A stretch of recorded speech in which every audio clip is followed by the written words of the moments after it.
will go into questions for Taylor, Kate, and Jorie. Well, great win.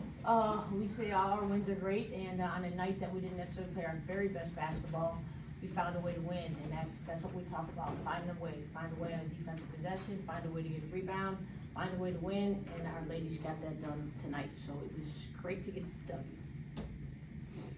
All right, questions for the student athletes? Go ahead, Al. Question for Kate. We know it's your third game back. What was it like to play your first game at home? Oh, it felt great. I mean, I miss Wintrust so much. It's the best arena in the Big East, I think. And it just felt good to make shots and play with this team. And that's the reason why I came back, is just to play with them. Now you led the team in scoring today with 15 points. What was that journey like getting back out there on that court? Yeah, I mean, just a lot of recovery. I fractured my knee, so just a lot of sitting and waiting. So just making sure that I was comfortable to come back on the court and feel myself. I'm here to make shots, but I'm just here to do whatever the team needs to win. So if that's making shots, then I'll do it. If that's locking down on D, I'll do it. And yeah. Jorie, and then for Kate, same question. What's the difference between Doug and Jill from a coaching style, since you have a good sample size of both of them in the head coach role? I think they're very similar. Jill's worked with Coach Bruno for a long time, and when Coach Bruno needed to step away, Jill took over, and the transition was seamless. And our daily routine has not changed at all, and the drills we do in practice haven't changed. Jill is, of course, her own person, and she's very unique in her own way, and she's always brought a very positive energy, as did Bruno. My relationship with Jill is different than Bruno, of course. But as to coaching styles, I can't really tell you that it feels like we have a different staff this year, because it's the same staff. And we're running the same stuff. It's DePaul ball. Bruno's left his mark. He's been here for so long, and everything that Bruno teaches is just fundamental basketball, and that's what Jill's all about, fundamental basketball. And caring about us on and off the court. That's something that sets Bruno apart. I've never experienced a head coach be as involved in the recruiting process in your daily life as Coach Bruno. And Jill, I go into Jill's office and we'll talk about life, not just basketball. And, that's the way they're similar. Difference is, Jill's not as tall, so when I hug her, I have to bend down a little bit. When Bruno, I could look up. But it's, we miss having Bruno on the sideline. Of course, I love him. I miss him in my everyday. Like I said, I go sit in Jill's office. I would go sit in Doug's office. But it's awesome to have him around. It's awesome to see him healthy.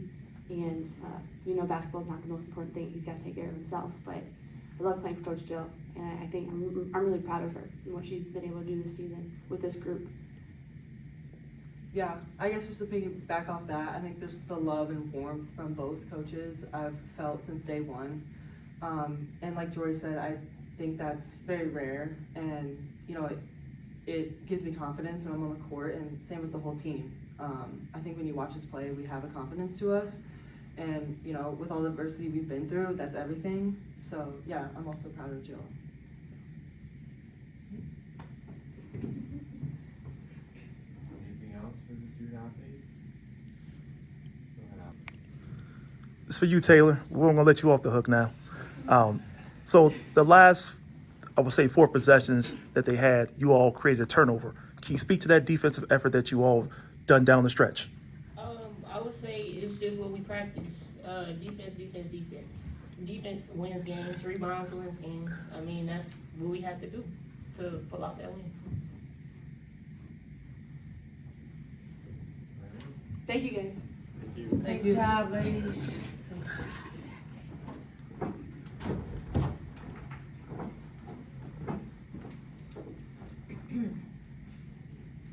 Questions for Coach? Jill, what kind of an impact does Kate Clarke giving you a full starting minutes do to the rest of your team, and how does that kind of affect rotations from a coaching perspective? Well, she gives us someone who is a great threat from the three-point line, so that automatically creates spacing inside. People can't stay in the paint on Kate, so it does help our interior game when Kate's out there. Just another option as a good ball handler. It's just a real threat that they're not going to want to leave. In terms of our rotation, I think with our team, we have continued to try to figure out our best guard play, and With Kate, Kate was definitely a projected starter, so it really wasn't a discussion about once she was able to start, if she was gonna start.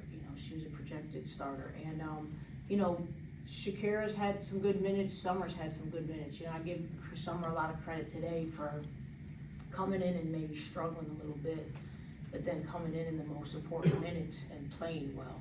And that's great to see from her. Angelina today wasn't necessarily her best night, but she's had some great games, and she's had minutes where they've been very important to us getting wins. So we're still, our guards are so young when it comes to everyone other than Kate. And Taylor's still young to play at this level.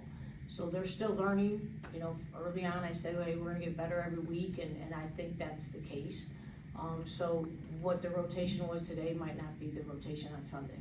And that's just us evaluating every practice and figuring out the best situation for the team. But it's great to have another good, experienced guard.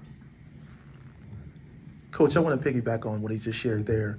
You've had many different lineups this season. Can you talk about the challenge of that grind and going through that different lineup changes and persevering through most of that? Yeah, I think our ladies have done a good job of just understanding the message of continuing to work hard and get better every week and play to your individual strengths. I think that's a real important message that our players are understanding, and to accept what their strengths are, and we're appreciative of all their strengths, and then to play to those strengths so that they're playing at their best. But I think it's just a testament to our kids understanding they gotta work hard, and we said from the get-go, we're gonna have to defend, we're gonna have to rebound, and we were thin with players in terms of numbers, and different players stepped up, and now Kate's come in and had a good game for us today. So it's great. I think it's fun for a team when other players have to step up, and their teammates see that and know in their mind at any given night it might be their night, and that's how we want our players to think when they're going into the game. Execute the game plan, play extremely hard, and tonight might be your night, and I think they're seeing that with this team, so it's been good. Jill, every year you guys do the Maggie Dixon game. Can you talk about why that's important to the program to do it year after year? Yeah, because of the impact Maggie's had on the profession. So I don't know, on social media, there's a great clip of Coach Bruno talking about Maggie and how she came to DePaul and got this job. And she was a young woman who, just brightened up every room and was just a great leader of women. And she was here for 5 years and made an impact here at DePaul. And then to go to West Point and bring them to the NCAA tournament in her first year. West Point's never been to the NCAA tournament, and we know Coach Knight was there and Krzyzewski was there, but she did that in her first year. And I can still remember, I was sitting at home watching the conference tournaments, and when she won and all those cadets had her on their shoulders, it's an unbelievable picture, it's an unbelievable vision, and the energy she brought as a woman to West Point is amazing, and she made, in her 1 year of being a head coach, made an unbelievable impact on the profession and the sport. And it's sad, it's tragic, that we lost her when she was just 28, but to have the impact that she had is pretty amazing. And then I think what's important is just to keep heart health at the forefront, and the importance of being healthy, and staying healthy, and the fact that Rush partnered with Matthew Meiji Foundation to offer CPR is also great for our fans and for people to become knowledgeable on CPR. So I think it'll be important. I think it will maintain. You'll continue to see a Maggie Dixon game at DePaul. Anything else? Thank you. Thank you for coming. Thanks, Steve. Yeah. Thanks, Coach. All right.